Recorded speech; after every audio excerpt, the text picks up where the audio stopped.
जब दूसरा विवाह रुचि के साथ में होता है, और रुचि कौन है? जिव्या चाहे तो समाज में धिक्कार करा दे और जिव्या चाहे तो समाज में सत्कार करा दे, ये रुचि है। आज इस शरीर के दो विवाह हुए, पहला विवाह सुनीति से और दूसरा विवाह सुरुचि से।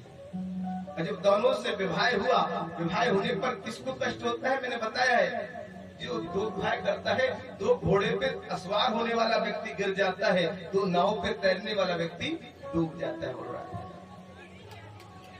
ऐसे आज राजा उत्तानपाद ने जब पहली पत्नी अर्धांगिनी सुनीति से विवाह किया तो क्या कहा है प्रभु ने कि उत्तानपाद की प्रथम क्रिया सतियों में लेखी जाती है।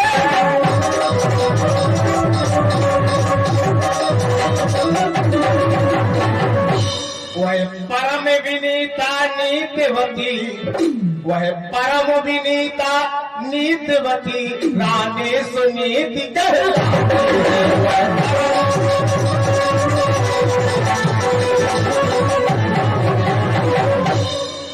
ऐसा कहा।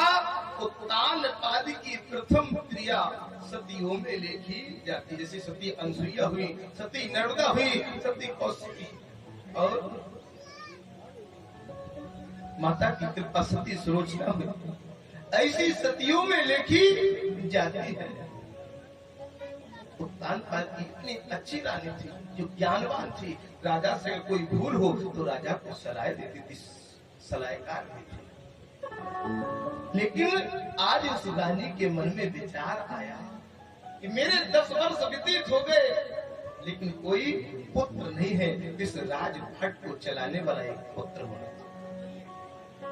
जब राजपाट को चलाने वाला एक पुत्र होना चाहिए तो आज रानी राजा से प्रार्थना करी, राजा आप दूसरा विवाह करो, क्योंकि राजहट, बालहट और माताओं की हट, राजा के गाड़ी और घोड़े की पिछाड़ी से दूर रहना चाहिए। माताओं की हट, अगर माताओं ने हट कर ली कि हमें जाना है, यहाँ तक कि कहा कि माँ काली ने, जब पार्वती ने काली का रूप बनाया तो भगवान शंकर चरणों में लेट गए, लेकिन मना नहीं कर पाए।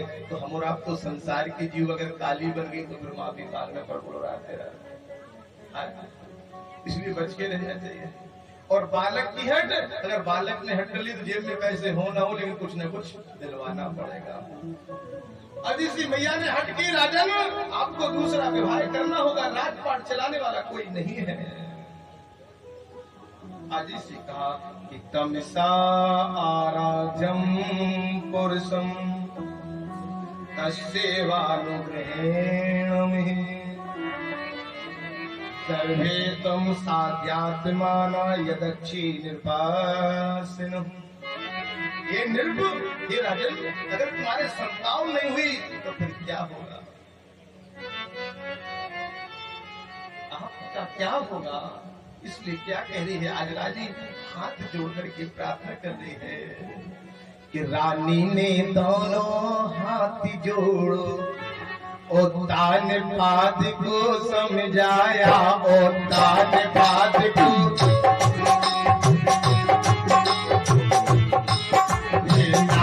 अभागिन दासी ने, अभागिन दासी ने इस कुल का दीपक बुझवाया, अभागिन